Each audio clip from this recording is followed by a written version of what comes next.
दोस्तों ये जो पर्टिकुलर टॉपिक है ये इतना बेहतरीन टॉपिक है इंटरनेशनल लेवल के पॉइंट ऑफ से अगर आप लोग समझोगे कि किसी देश को आज की डेट में तोड़ने की कोशिश की जा रही है, खत्म करने की कोशिश की जा रही है। आप लोग खुद सोचो, हमारे देश के अंदर में आज की डेट में अगर एग्जाम सरकार ढंग से कंडक्ट न कराए तो हम लोग सड़कों पर आ जाते हैं। एक नाम की जिसका नाम है ISIS। तो यहां पर इसका नाम है इस्लामिक स्टेट और दूसरा नाम इसमें सीरिया है, एक साइड में इराक है। ये जो सीरिया का जो नॉर्दर्न रीजन है ना, ये वाला, ये तुर्की के आसपास वाला रीजन, यहां पर ये बताया जा रहा है कि लगभग 30% सीरियन ऑयल और गैस पाई जाती है।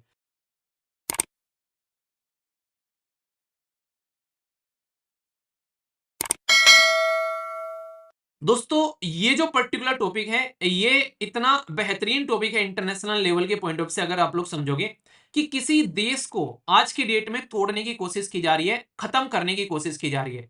भारत से चलोगे अगर आप लोग यहां पर, तो ये देश है सीरिया। थोड़ा सा जूम करके अगर आप लोगों को दिखाऊंगा तो कुछ ऐसा मैप आप लोगों को दिखाई देगा सीरिया का। सीरिया की पहले आप लोगों को मैं हिस्ट्री बताता हूं, आप लोग समझ पाओगे कि भाई साहब कहानी क्या है। अगर आज की डेट में आप लोगों को बोले कि हमारे देश के अंदर में एक ही सरकार चली हुई आ रही है पिछले लगभग 60 सालों से, तो आप लोग कैसा लगेगा? आप लोगों का मन करेगा यार उखाड़ के फेंको, यही माहौल बना रखा है, तो नॉर्मली इंसान प्रोटेस्ट करने लगते हैं। ये हैं आज की डेट में सीरिया के प्रेसिडेंट जिनका नाम है बशर अल असद। और ये है इनके फादर साहब जो कि यहाँ पर इनसे पहले यहाँ पर प्रेसिडेंट थे। तो सोच के देखो, सीरिया के अंदर में 18वें प्रेसिडेंट बने थे इनके फादर साहब बशर अल असद के। ये 1971 में बने थे यहाँ पर प्रेसिडेंट। 1971 में प्रेसिडेंट बनने के बाद में ये इंसान 2000 तक रहा। समझ रहे हैं? मतलब 29 साल जो है यहाँ पर, ये यहाँ पर इनके फादर साहब जो है प्रेसिडेंट रहे। और ये जब तक मर नहीं गया ये कुर्सी पर बैठा रहा। दूसरी टाइम जब ये चला गया तो भाई बेटे का नंबर आ गया यहाँ पर। अब तब से लेके 2000 से लेके आज तक का 19वें प्रेसिडेंट जो है वो है ये भाई साहब जिनका नाम है बशर अल असद। ये यहाँ पर आज की डेट में प्रेसिडेंट हैं, 2000 से लेके 2024 में बैठे हैं। तो पिछले 24 साल से सीरिया को ये लीड कर रहे हैं। तो आप लोग सोच के देखो, अगर मोटे मोटे तौर पर बोला जाए तो लगभग 50 साल से ये परिवार सीरिया को लीड कर रहा है। और यहां पर ये जो इंसान है ये ऑलरेडी सीरिया की आर्म फोर्स के अंदर में कमांडर एंड चीफ रह चुके हैं। तो आदमी की टेंडेंसी आप लोग समझ सकते हो, जो आर्मी की ट्रेनिंग लेकर आ चुका है उस इंसान का माइंडसेट जो है वो कैसा होगा। एक होता है डेमोक्रेटिक पर्सन और एक इंसान होता है कि भाई साहब ऐसे देश में जहां पर कंट्रोल करना चीजों को, एक माइंडसेट है, पहले बाप ने किया बेटा कर रहे हैं। तो ये समझो, अगर आप लोग इसको नॉर्थ कोरिया के साथ में कंपेयर कर लोगे तो कोई ज्यादा एक तरीके से बड़ी बात होगी नहीं कि भाई कुछ अलग कर दिए, ठीक है। तो यहां पर अब यहां पर 50 साल से जब परिवार लीड कर रहे हैं तो देश के अंदर में कई सारी समस्याएं रहती हैं। आप लोग खुद सोचो, हमारे देश के अंदर में आज की डेट में अगर एग्जाम सरकार ढंग से कंडक्ट न कराए तो हम लोग सड़कों पर आ जाते हैं, ठीक है। यहां पर सोचो, अगर इंप्लॉयमेंट ही न दिया जाए तो कैसा रहेगा? अगर लोग जो है भूखे मर रहे हैं, उनको खाना ही ना दिया जाए, इनके फूड ही ना मिले तो कैसा रहेगा? ठीक है, अपनी हिसाब से अपनी जिंदगी को वो इंजॉय ही ना कर पाए तो कैसा रहेगा? वो सड़कों पर प्रोटेस्ट करने जाएं और सरकार उन पर नशीली जहरीली गैस छोड़ दे, भाई साहब, तो कैसा रहेगा? आर्मी उतार दे उनके खिलाफ और गोलियों से छन्नी कर दे तो कैसा रहेगा? तो ऐसी कुछ कहानी आप लोग को भरी हुई नजर आएगी यहाँ पर सीरिया के अंदर में। यहाँ पर इनके खिलाफ प्रोटेस्ट होना स्टार्ट हुआ था 2011 में। इतना ज्यादा अनएम्प्लॉयमेंट जिसकी कुछ हद नहीं है, इतना ज्यादा महंगाई जिसकी कुछ हद नहीं है। भाई साहब देश की जो एक तरीके से इतनी खस्ता हालत हो गई कि लोग जो है वो सड़कों पर उतर आए एक तरीके से इसके खिलाफ आवाज उठाने के लिए कि ये इंसान हमें नहीं चाहिए आज की डेट में सीरिया के अंदर में। अब आप लोगों को बताएं, जब घर में कुछ गड़बड़ होती है तो पड़ोसी मजा लेने आ जाते हैं। तो जब घर में ये कहानी चल ही रही थी तो भाई साहब बहुत लार्ज स्केल पर पड़ोसियों ने भी मजा लेना स्टार्ट कर दिया। और यहां पर इसके पड़ोस में आप लोगों को देखने को मिलेगी कुर्द फोर्स। इसके बारे में थोड़ा सा मैं आप लोगों को पहले बता देता हूं बैकग्राउंड। आप लोग कुर्द फोर्स ऐसे बोल सकते हो कि लंबे समय से इस एरिया में ये ऐसे लोग हैं जो कि अपना एक राज्य बनाना चाहते हैं। मतलब ये चाहते हैं कि तुर्की में से कुछ एरिया निकाल के अपना एरिया बना ले, ईरान से कुछ निकाल के अपना एरिया बना ले, इराक से कुछ निकाल के अपना एरिया बना ले, और सीरिया से। तो ये क्या करते हैं, ये कुर्द कम्युनिटी है, ये अपना कुर्दिस्तान बनाना चाहते हैं इस पर्टिकुलर एरिया से निकालकर। तो सीरिया में भी यहाँ पर इनका बहुत बड़ा स्टेट है यहाँ पर। तो इस तरीके से आप लोग यहाँ पर समझ सकते हैं, जैसे खालिस्तान वाला मुद्दा चलता है ना कि वो अपना चाहते हैं कि खालिस्तान बनाना। हिस्ट्री में इनके साथ में कई बार इनको कोशिश की कि ये अपना एरिया बना सकते हैं, पर तुर्की इतना पावरफुल रहा है हिस्ट्री में कि कभी भी इसने यहां पर इसको पनपने नहीं दिया है, जिसकी वजह से आज भी ये यहां पर बीच बीच में अपने हथियार उठाते हैं, पर फिर कहीं ना कहीं से आके इनको पटक दिया जाता है और उसके बाद में शांति में पड़ जाते हैं और फिर से कुछ समय बाद फिर से हथियार उठाते हैं। ये कहानी लंबे समय से चली हुई आ रही थी। तो जब इनको लगा कि भाई साहब ऐसा कुछ चल रहा है यहाँ पर, तो भाई साहब ये भी पनपे यहाँ पर। और इसी के साथ में आप लोगों ने कहानी सुनी होगी कई बार, एक नाम की जिसका नाम है ISIS। तो यहाँ पर इसका नाम है इस्लामिक स्टेट और दूसरा नाम इसमें सीरिया है, एक साइड में इराक है।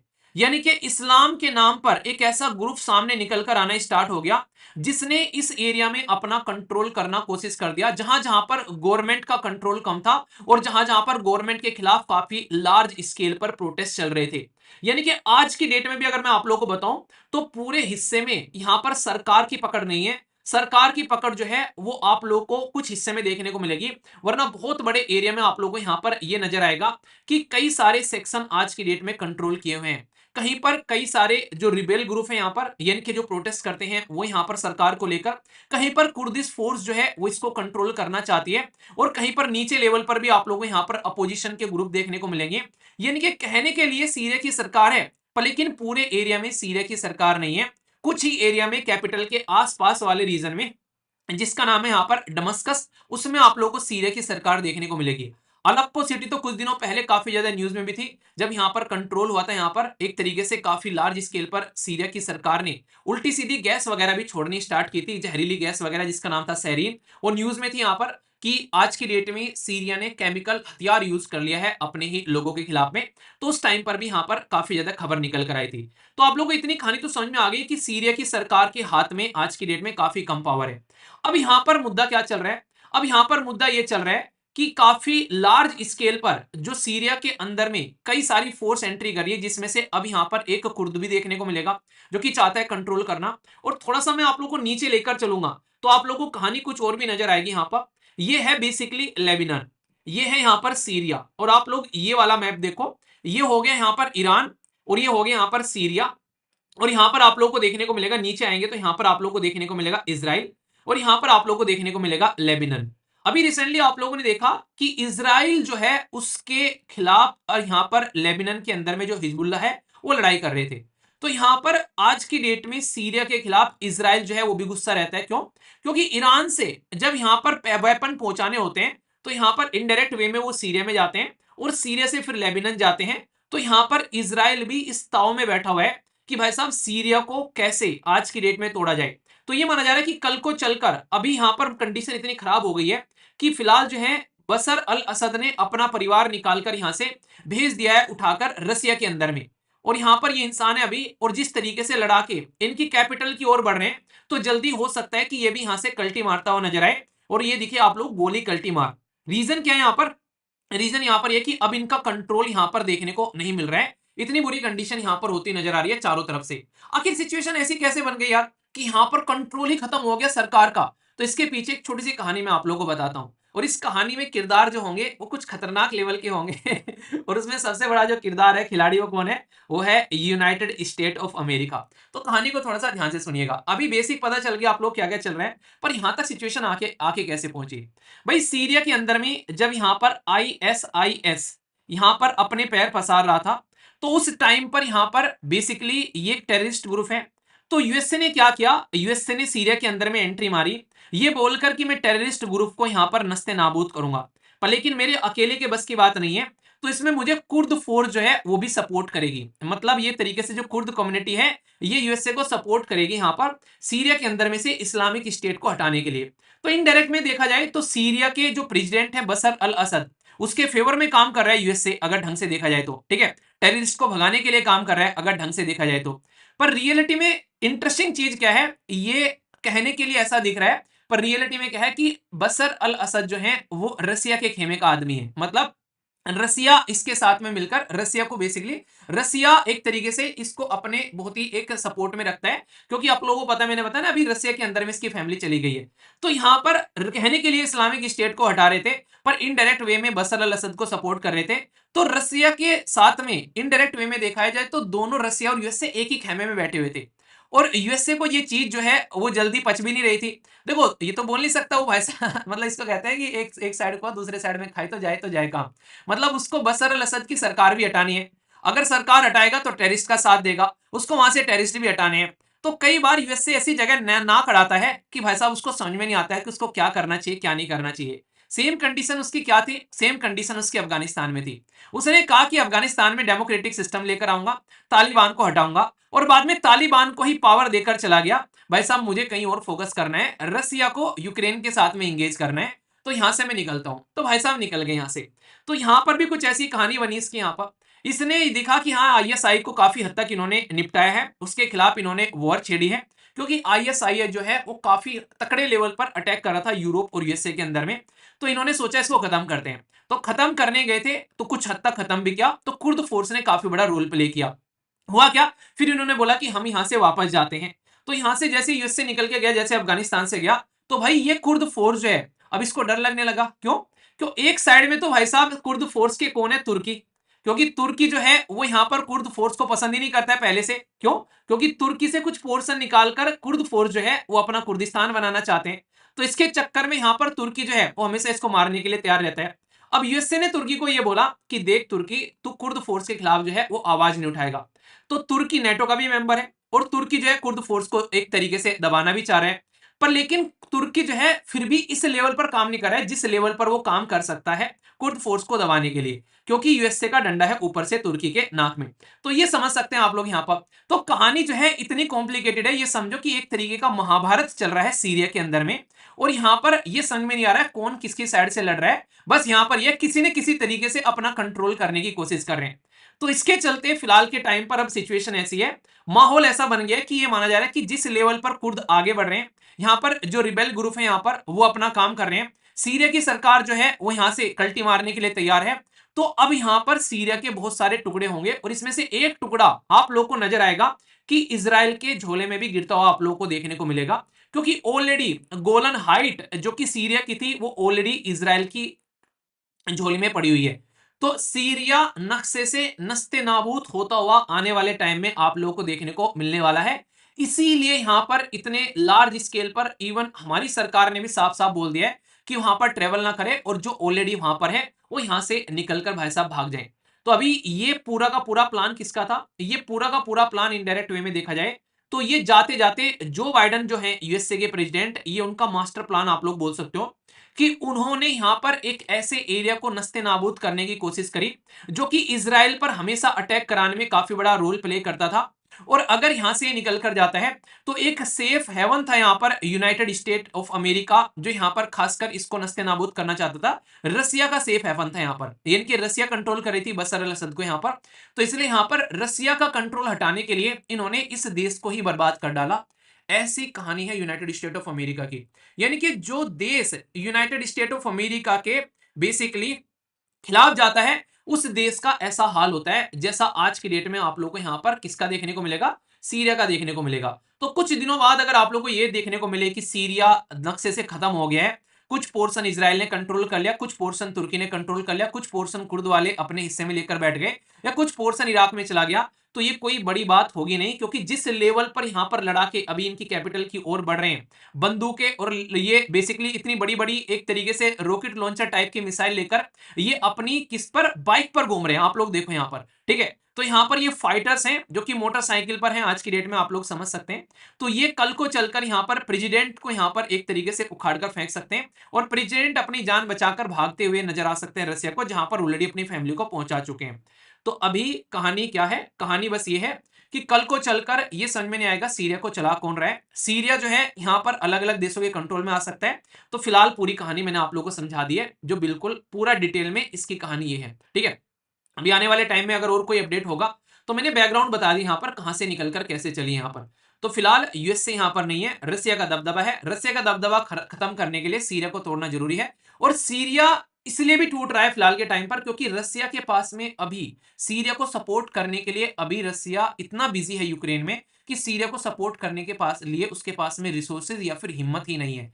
तो इसको कहते हैं कि इंसान को एक साइड में कुएं में डाल दो, दूसरी साइड में खाई में, तो भाई अब इंसान जाए तो जाए कहां। सेम कंडीशन जो है यहां पर फिलहाल जो है ये चाइना के साथ करने की कोशिश कर रहे हैं। चाइना में ताइवान को यहां पर इस तरीके से सपोर्ट कर रहे हैं ताकि चाइना को इसके साथ में लड़ाया जा सके। और हिस्ट्री अगर उठाकर आप लोग देखोगे, चाइना की ये हिस्ट्री रही है कि चाइना अक्सर लड़ाइयों से बचता है, मतलब सामने वाले को डराता जरूर है पर लड़ाई नहीं करता है। तो आप लोग खुद सोचो, हिस्ट्री उठाकर देखो कि कितनी लड़ाइयां चाइना ने आज तक लड़ी है। अगर आप लोग हिस्ट्री उठाकर देखो और यूएसए की हिस्ट्री उठाकर देखो कितनी लड़ाइयां ये इंसान लड़ रहे हैं यहाँ पर। तो चाइना अभी शांति में बढ़ रहा है आज की डेट में, रिसर्च एंड डेवलपमेंट में आगे बढ़ रहे हैं, जीडीपी में आगे बढ़ रहे हैं, मिलिट्री में आगे बढ़ रहे हैं, आज के डेट में अलग अलग कंट्री में अपना इन्वेस्टमेंट में आगे बढ़ रहे हैं।